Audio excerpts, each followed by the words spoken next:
Welcome to Rustbuster Framework's installation guide for Jeeps 76 to 86 CJ7. Before you begin, if you're uncomfortable performing any of the processes listed in this guide, then we strongly suggest you seek the work of a professional. Ensure you have all the tools and utilities listed and that you are following all of their manufacturer's safety precautions during use. Step 1. Disconnect your vehicle's battery. Inspect for potential fire hazards such as leaking fuel lines and engine components. Repair or remove these before starting.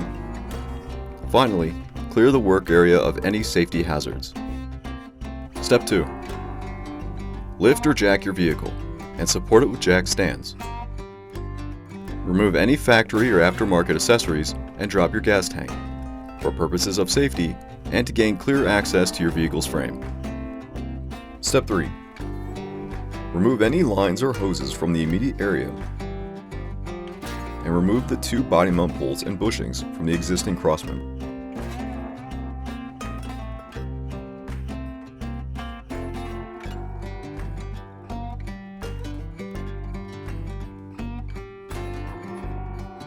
Note that our vehicle is heavily modified and does not reflect all builds and configurations.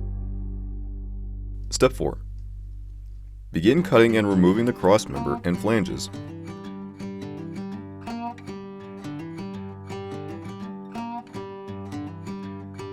And any rust and debris from the nearby frame rails.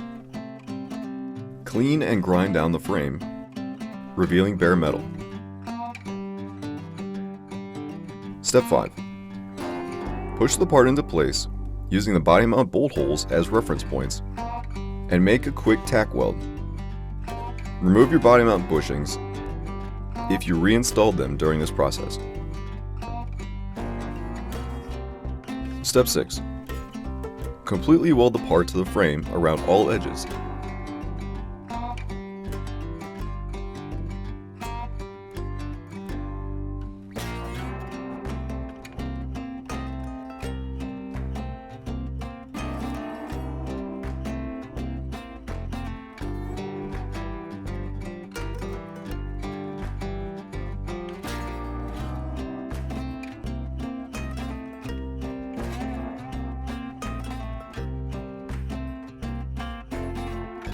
Finally, reinstall your gas tank, and you're done.